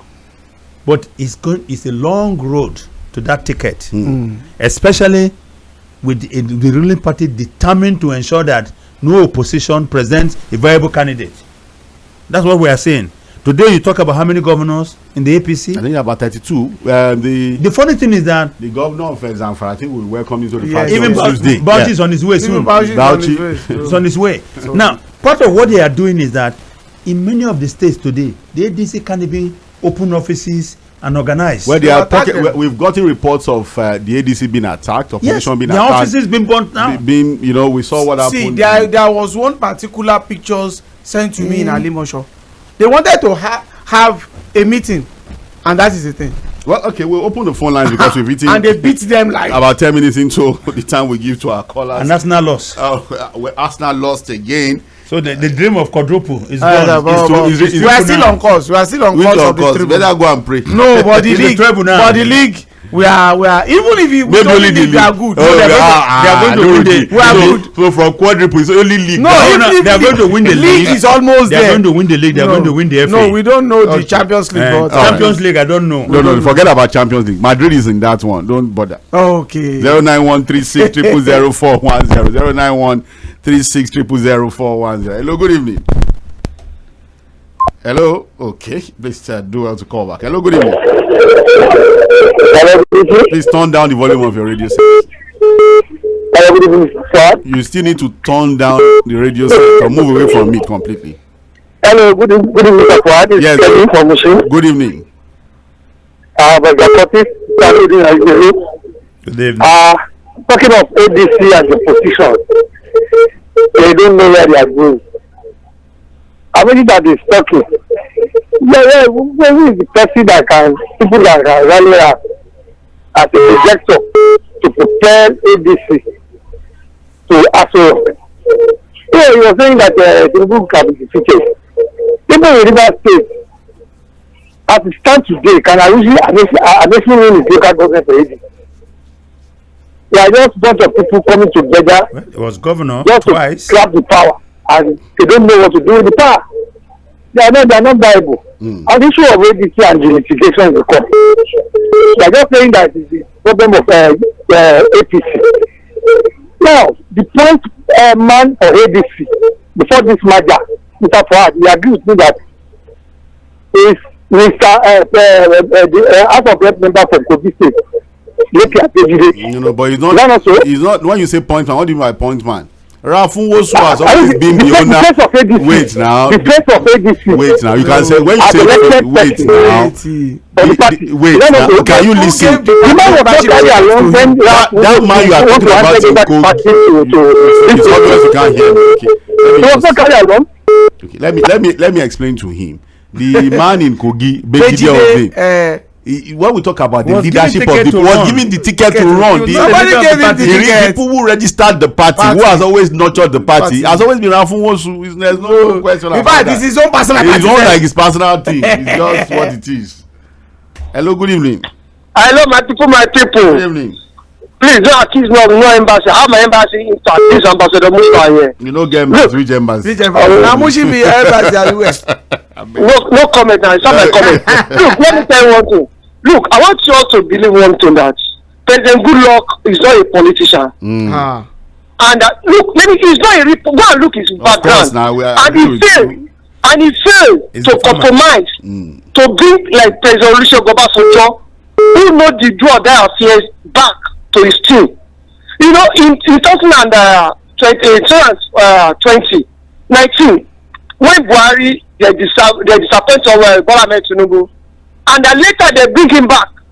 So I mean, that's what the Goodluck did. Although he banned us from calling on radio at that time, you can't make calls. What you need to send message at that time, he do that. But he failed to do the needful. But not this resolution for Tinubu. Politicians, he is a politician. You know what I mean by that? So to me, and the opposition, they are not viable. They are already missing from the beginning. The core party they are adopted, ADC is not a good party for them because the name they adopted. Right. They should have looked party who are neutral. All right. Thank you, Ambassador Musba. Hello, good evening. Good evening. You're welcome. I greet everybody in the studio. Great you too, sir. Please, I agree that the operation are not doing very well, but we know the antecedent of the president himself.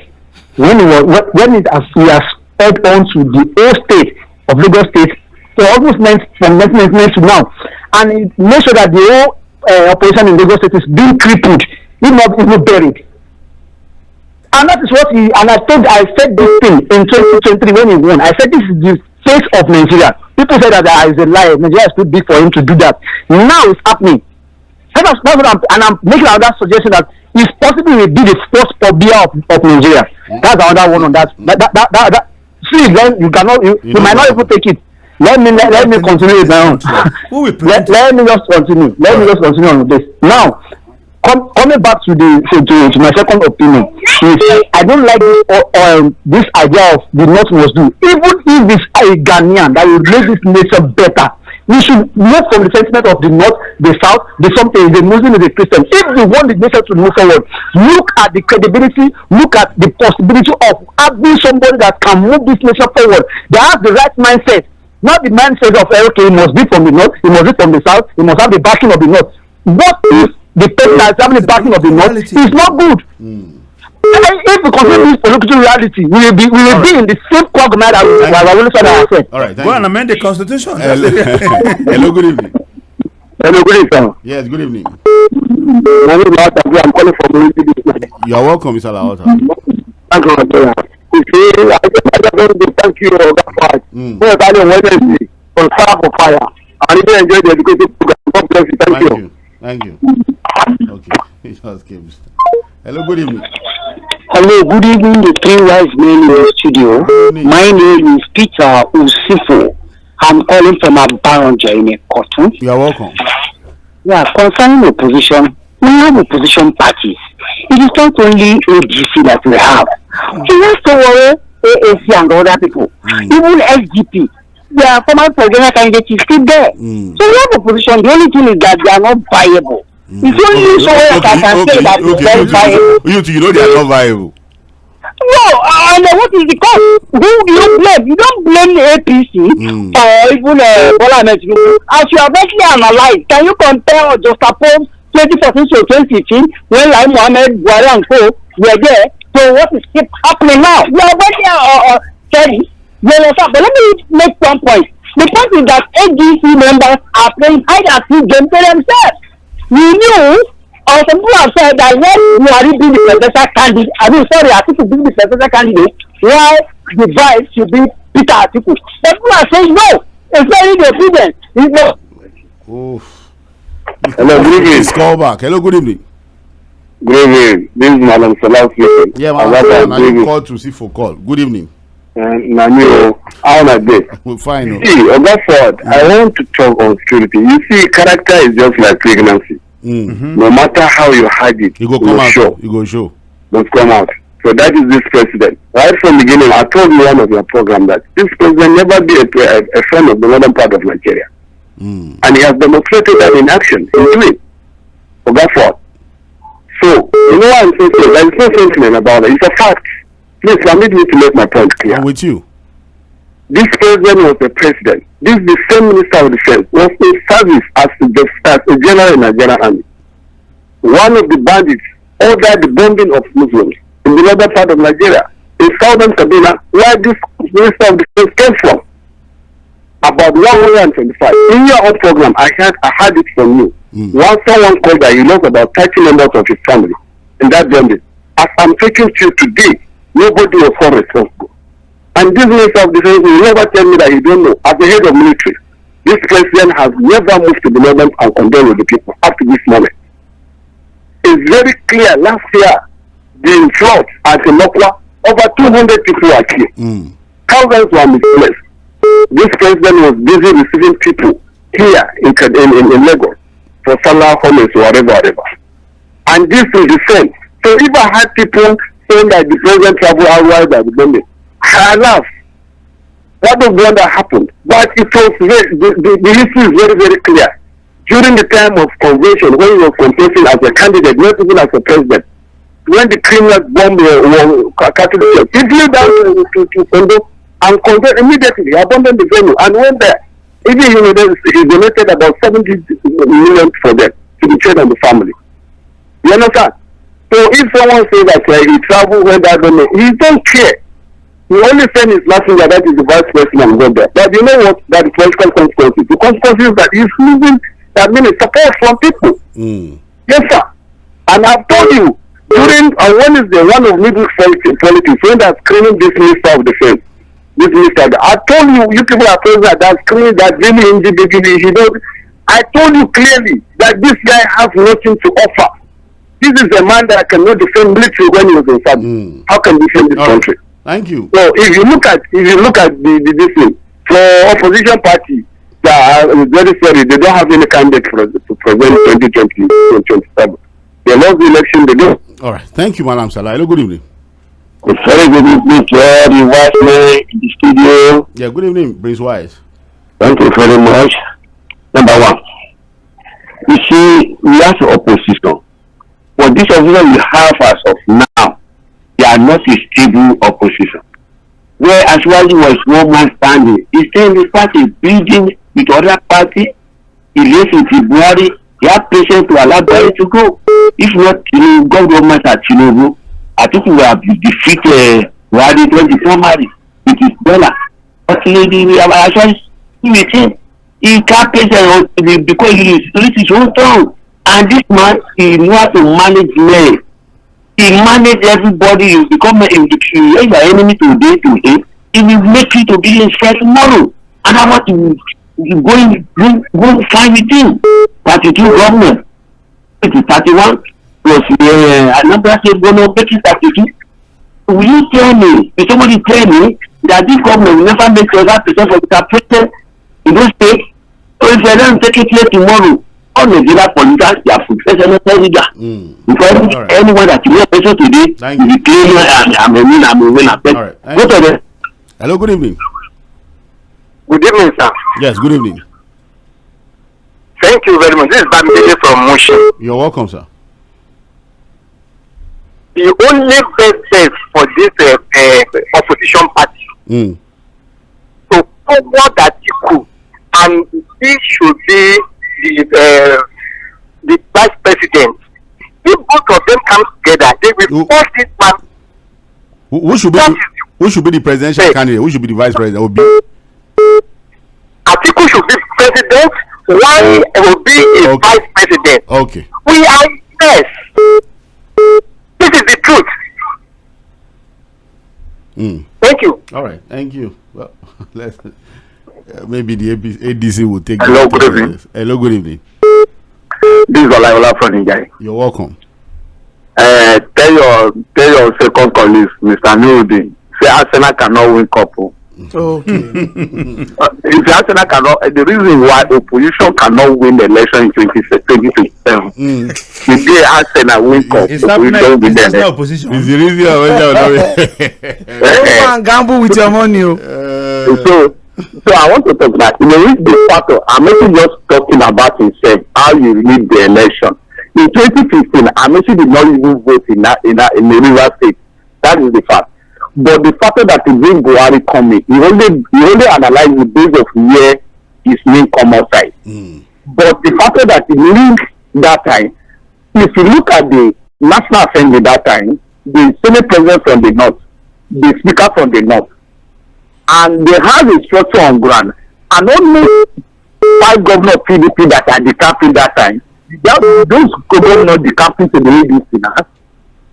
All the part of Tinubu that lead that part of that time. This in that place now. That is where the ambition supposed to be seen. If it's somebody, you have to go back to the. All right. Hello, good evening. Let's take the last call. Hello, good evening. Yeah. Good evening, Fred. Yes, good evening. Good evening, Barrister Curtis and Merido. My name is Dele Momodu. Yes, you are welcome, sir. You see, Fred, I've always been saying it.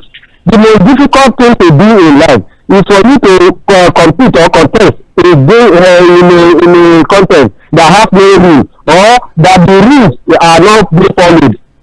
In Nigeria, no opposition can survive under Tinubu. But I bet it with you because he has avoided all the rules that is guiding the day. So it cannot win against him. That is why it is very difficult for the opposition to fight. That is just it. Somebody they say he knows how to manage people. He has not managed me. He has not managed 250 million people with his management. His management is good. Money. All right. Hello, good evening. Hello, good evening, sir. Yeah, good evening. My name is Jesse from Bushi. Yes. Good evening. There's an issue. There's an issue we are discussing here. As we all are saying, the opposition are not viable. Look at the situation of the country. What are we saying? Everybody is suffering in this country. If we, let's say, George Orwell said, he said, people deserve the type of government they have. That is the situation we are having here. Hello. Good evening, I told the call because I know you've been calling before. Thank you very much. God bless you. Let me first about 1 minute. Okay, the journey to London. We didn't talk about it. This is the journey of Mr. President to London. So is the work of High Commissioner from Nigeria to London to England. You don't need that jamboree at all. And then, like the one caller said, if Atiku, don't say it's too old. Compare him with Donald Trump. Is Donald Trump not doing what that?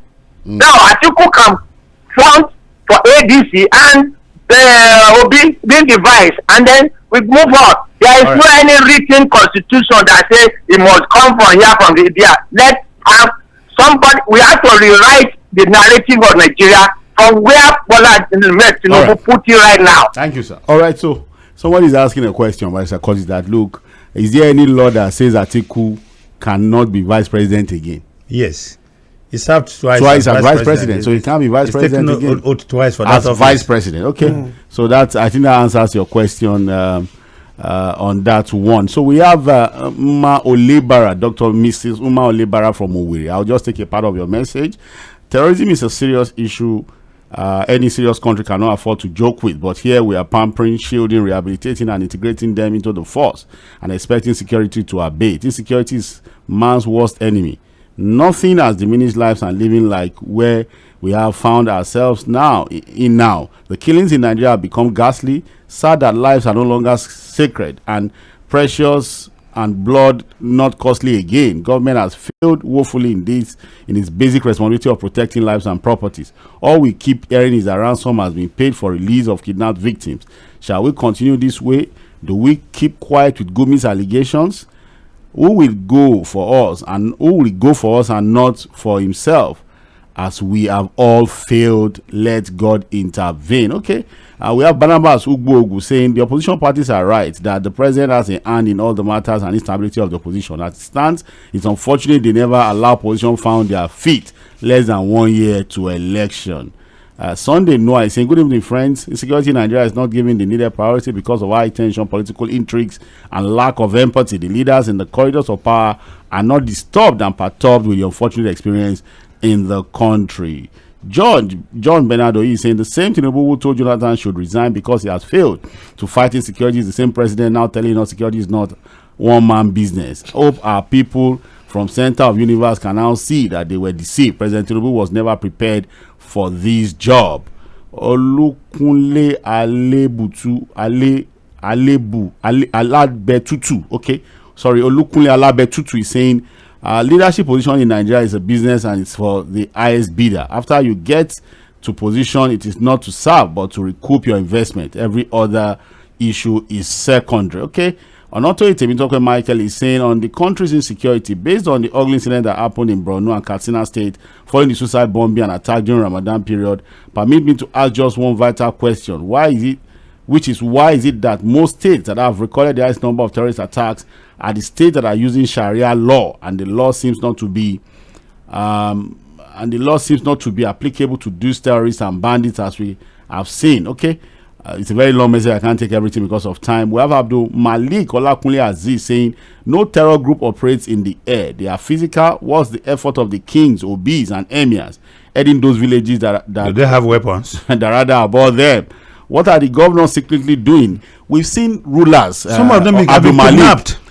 We even saw in Woro who said we informed them. Yes, now we gave them the information. They promised to mobilize. Sometimes they mobilize when the attack will happen. Somebody gives order for them to leave. So to answer your question, we've seen traditional rulers who have said, look, they told us they were coming and we informed the security operatives and nothing was done. What about those that have been kidnapped themselves? Some kings have been killed. Yeah. They've killed some kings. They've killed some traditional rulers. The Waro one, I think they said they even killed the man, the children of the man. Yes. So what can we say? Well, this is what we call it today. Ifok Johnny, we saw your message. Father Ebumiosi Mora, we've seen your message.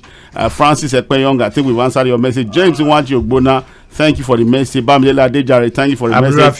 Francis Oyis, thank you for the message. We have the Matters people in the studio. What do we have for the evening? Good evening, Lagos. Good evening, Nigeria.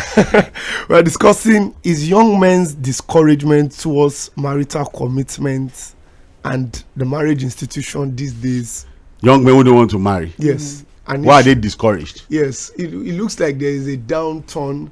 No, I agree with you because I saw one young man recently during the week, pleasant looking young man, and I was telling you about marriage, and you see the way he turned it down completely. And it was the same thing you saw that I saw, and then I sat with the expert. We did an edition where we've noticed 35, 34, 33-year-old ladies who are not married. Yes. You can count them at the tip of your finger. Okay, so why are the men not? It means that we now have to go back to say that the people who are supposed to shop these people and bring them marry them, they are not willing to marry. They are not ready. It then means that some of them would go on. And it's not abuse because they don't have jobs. So. No, some will tell you the guy was talking to has a job. He's okay.